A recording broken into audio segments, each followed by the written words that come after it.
Hey guys, Station X here, and as you can see we're doing something a little different. I've decided to do like a bonus episode for video game pickups. Typically I do only video games themselves, but today I'm going to be doing other types of things like controllers, this really nice Spider-Man console, and this Starlink special. I honestly don't know.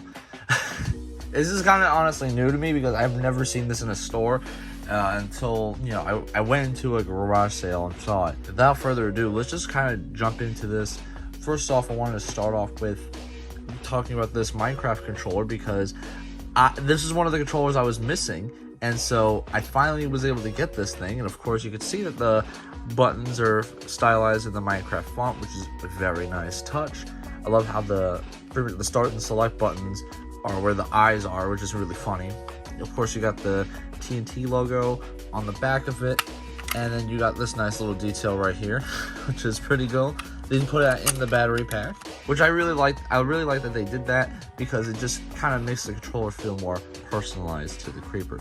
They did do a Minecraft Pig one, but I had it and I kind of got it. It kind of got broken, so I mean, it's just something that I'm gonna have to re-get. But this is getting me one step closer to completing an entire special edition Xbox collection. But moving on to the next thing, I have the Wavebird. Now, I have the piece that you need to connect it to the GameCube. I just have it in another location. But the thing I'm missing with this is the battery pack. The person didn't have a battery pack included with this thing, like the little cover part. And so, but basically this is just a regular GameCube controller, but just wireless, which is really nice. I believe, while not like the first wireless controller, this is one of the first major steps of making wireless the standard. And so, of course, as you can see, the thumbstick's a little worse for wear here. I have to clean that. But basically, if you really are a fan of the GameCube controller, this is really nice. Of course, it's got this really big surface area right here, and you have this dial to connect it to the wireless port, which also has the same dial. You just match it up with the number on there, and yeah, that's basically it. This one has a little bit of suffering some wear and tear here. It's got a lot of scratches on it, but hey, I never owned one, so this is perfect for me. I really like having the GameCube controller wireless. So moving on to the next thing, we have the classic controller for the Wii. Just unwrap this, and yeah, like, this is a pretty cool controller for if you're playing on the Wii and you wanted to use the virtual console. A lot of the times the Wii remote's not going to really cut it, so I mean, this is pretty perfect, although I do say the thumbsticks are way too close to each other, and the way they place the shoulder buttons and stuff, it's not the best, but I mean, it does do the job. I mean, like, it's pretty cool. They did release a later variation of this thing with the Pro. It's like the Pro Classic controller, so I think that's, gives you handles. These are more spaced out, etc. These are in a better placement, and don't ask me what this button does. I have no idea what it's supposed to do, but it's there. Going on to the next stuff, which I think is pretty interesting because these are third-party controllers. This one we'll start off with. It's for the Wii. Now you put the Wii remote in it, and you're supposed to be able to use the different buttons on the Wii remote, I guess, in a more comfortable manner.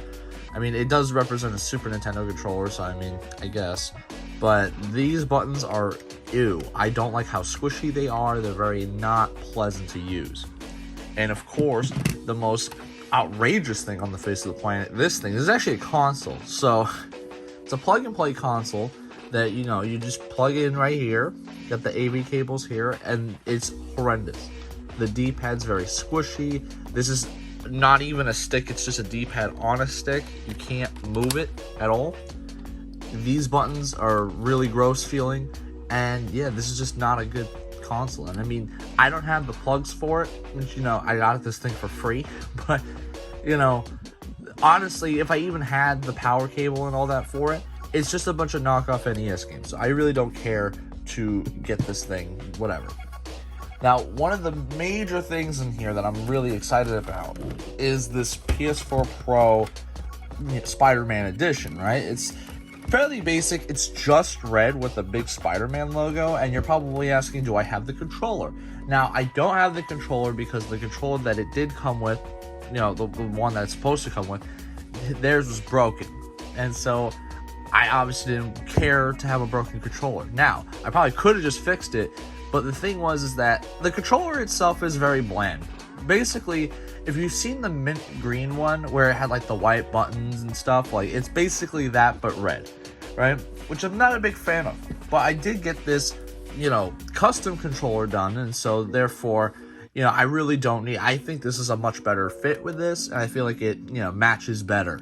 And it actually, portrays Spider-Man the way he's supposed to. So, I mean, it's just so nice. Of course, the buttons themselves aren't different, but, I mean, at this point, who cares, right? Moving on to the last thing on the video game pickups is this Starlink Battle for Atlas. This was like, pretty much, I think, the very last Toys to Life thing that ever came out. And, of course, as we all know with Toys to Life stuff, they don't work out. But opening this up is a little old actually too, because you can see all these creases and stuff on the box. But pulling this out, there's a poster in here which I don't really care for opening because it's whatever. You have the game itself, just pretty nice cover and all that. Let's see, it comes with this so you can plug it in. I'm not too sure how this is supposed to work. Hold on. I'm assuming, there we go. You just kind of snap that in. And I guess that's how that works. I hope I didn't just, oh, there we go. I was worried that snapped in and it was not coming out. But it's kind of lame that you have to plug this in, which is really annoying. I actually did get the Switch one because it came with the Star Fox accessory. And that one you don't need to plug in. It's like the Joy-Con grip, you just slide it in and it's not that big of a deal. So, I don't know, I find this kind of annoying, but I guess it's necessary, I don't know. But here is the big piece of resistance. And that is this big ship. I do not know the official name, but you could of course take these apart, add some new stuff on there, and yeah, this is like kind of customizable and stuff. But yeah, this never really, when I got popular, did anything more than just kind of sit on a shelf, which is kind of sad. I'm assuming this piece comes off somehow, but I don't want to break it.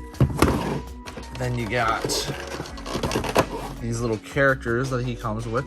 Now again, the Star Fox one actually came with Fox McCloud and his ship, so which is pretty nice. I actually like that better. But you also get these nice little pieces in here to put on the side. Here's the other one, and here's the last one. I had a little trouble getting that one out, but yeah, I mean, that's basically it with this. There's not too much to it. It was just kind of like a failed Toys to Life experience that never even got popular, and it was made by Ubisoft, so I mean, like, yeah, you take that as you will. But that'll pretty much be it for today's video game pickups. Let me know what you guys think of this little bonus episode I decided to put together. I've been Station X, and I hope you guys have a wonderful day.